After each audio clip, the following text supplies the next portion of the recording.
자, 2020년 이 경자년이 이제 불과 며칠 안 남았습니다. 지나가는 시간. 자, 내년 2021년 이제 신축년이 뭐 좀 더 밝은 해가 돼야 되는데, 자, 그런 의미에서 이 금년 2020년도에 부동산 한번 총정리를 한번 해 드릴 거고요. 이게 내년 2021년에는 과연 부동산이 어떻게 좀 변화가 될 수 있을까라는 점에서 한번 설명을 좀 드려보도록 하겠습니다. 자, 일단 금년도 2020년도를 한 세 가지 측면으로 한번 정리를 좀 해드리면, 자, 일단 정부의 정책이 이 공급보다는 이 수요 억제 정책을 강화했다라는 점이거든요. 뭐 규제 지역을 지정을 하든가 대출 규제, 세금 강화를 통해서 투자에 대한 투기자들을 좀 막는 정책을 강화를 시켰다라는 점이 특징이었고요. 자, 이러한 여세로 인해서 실제 시장 수요를 살펴보니까 매매, 특히 주택 매매 가격이 폭등을 했습니다. 자, 이게 심리적인 요인, 특히 뭐 영끌이라든가 이런 패닉 바잉으로 들어가시는 분하고 수요 심리, 지금 아니면 주택을 못 산다라는 바로 이 심리가 상당히 상승을 했다라는 점. 여기에 한 가지 더가 이 2020년도 하반기에 임대차 3법이 통과되면서 전세 가격까지도 쌍끌이 상승을 유도를 했습니다. 결과적으로 전세 가격만 올라가면 큰 문제가 없었는데 매매 가격까지 같이 올라가다 보니까 결과적으로 2020년은 결국은 상승의 해였다라는 점인데, 자, 2020년도 키워드 다시 한번 좀 살펴보면, 자, 매수 심리, 지금 아니면 주택 못 산다라는 이 심리가 너무 크게 작용을 했다는 점. 여기에 원래 수도권, 서울권이라든가 서울의 인근 지역 이쪽이 원래 가격 상승만 원래 예상이 됐었는데, 자, 추가 규제 지역을 지정함으로 인해서 풍수한 효과가 극대화되다 보니까 전국으로 가격 상승을 만들었다는 점. 그리고 과거에 뭐 정부 정책이 들어갔을 당시에 가격 상승이 있었던 이런 데자부가 다시 발생했다는 점. 자, 2020년도 가장 큰 요인은 바로 정부 정책입니다.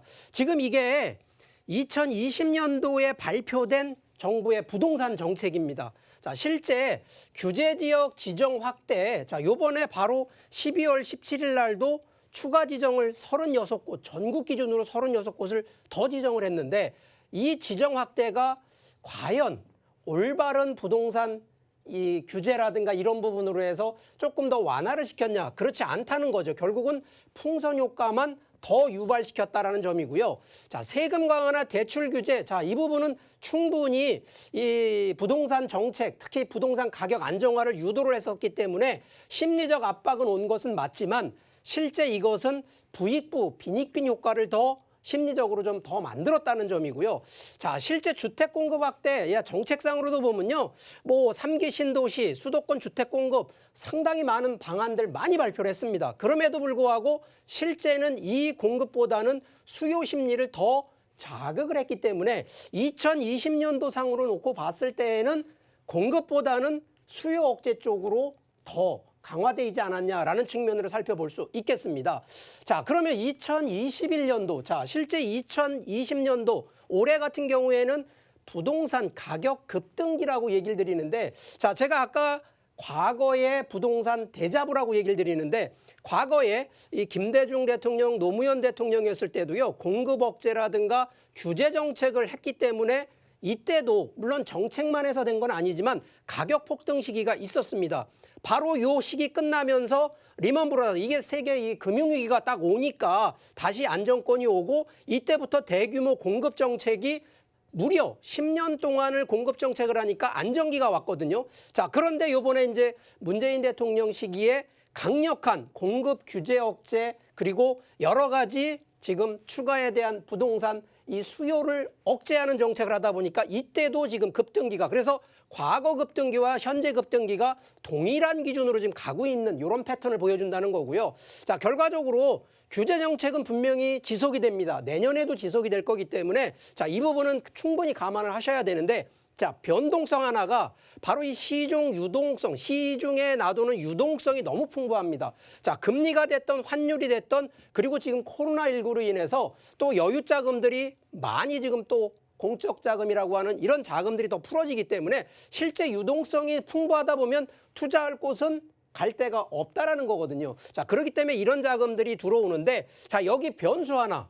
예상치 못한 경제 위기가 나올 수도 있다라는 겁니다. 실제 과거에 있던 이때에도 금융위기가 한번 왔기 때문에 과연 내년에 금융위기가 올 거냐? 제가 볼 땐 이거는 거의 희박한 상황이긴 합니다만 그래도 세상 일은 모른다라는 측면에서 경제 위기가 오게 되면 당연히 침체기가 올 수 있다라는 점은 감안을 하시라는 얘기를 드리겠고요.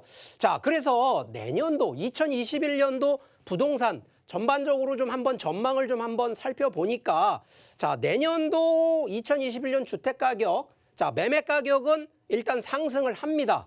자, 그런데 하반기에는 상승보다는 유지 쪽으로 가는 이유가 좀 있습니다. 내년 하반기에는요, 여러 가지 보유세, 특히 세금에 대한 부분이 강화되고 증대가 되다 보니까 실제 주택을 갖고 있는 분이 매매 쪽으로 좀 많이 턴을 할 수 있는 이런 상황이 발생할 수 있기 때문에 실제 하반기에는 상승보다는 가격 유지 쪽으로 갈 가능성이 높다라는 측면이 나오겠고요. 자, 전세는요, 내년도까지는 전반적으로 상하반기 다 해서 무조건 상승한다라는 점을 이해를 하시면 되겠고요. 자, 이 해당 지역을 놓고 보면 서울 수도권은 여전히 강세를 누릴 것으로 판단이 됩니다. 자, 그럼 실제 시장 변수로 볼 때는 내년도 하반기부터에는 매도 물량, 매수 물량보다는 매도 물량이 증가가 될 가능성이 있다는 점. 여기에 주택 공급, 지금 정부에서 상당히 주택 공급에 대한 거를 신경을 좀 씁니다. 이번에 국토교통부 장관도 이제 교체가 되면서 주택 공급 정책으로 턴을 하는 쪽으로 가기 때문에 자, 이런 부분이라 그러면 수요보다는 공급량을 더 늘리겠다는 정책이니까 충분히 좀 시장을 좀 잡을 수 있지 않겠냐라는 측면도 살펴볼 수 있는데 자, 이게 변수입니다. 이 유동성. 결국은 시중에 자금이 너무 많다 보니까 이 자금들이 결국은 부동산 쪽에 계속 머무를 수밖에 없는 이런 상황들이 좀 올 수 있다라는 거고요. 자, 그렇다면 내년에 우리 부동산 투자가 됐던 또 보유하시는 분들 어떻게 대응을 해야 되느냐? 실제는 포트폴리오를 좀 하셔야 됩니다.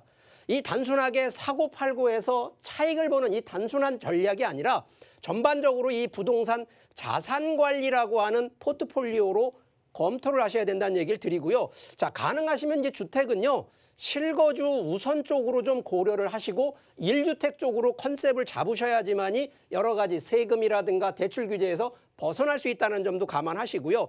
자, 지역. 물론 거주하는 곳이 저 지방일 수도 있겠습니다만 가능하시면 돈이 되는 것은 충분히 양극화가 되기 때문에 가능하시면 가격이 상승되는 지역 이런 쪽으로 좀 더 적극적으로 검토해야 할 시기라는 점. 그래서 내년에는 좀 더 머리가 복잡할 일은 없습니다만 충분히 상승에 대한 여력이 남아있기 때문에 충분히 이런 점을 고려하셔서 대응하신다 그러면 절대 실수하지 않는 부동산 전략을 가지실 수 있다는 점 설명드리겠습니다.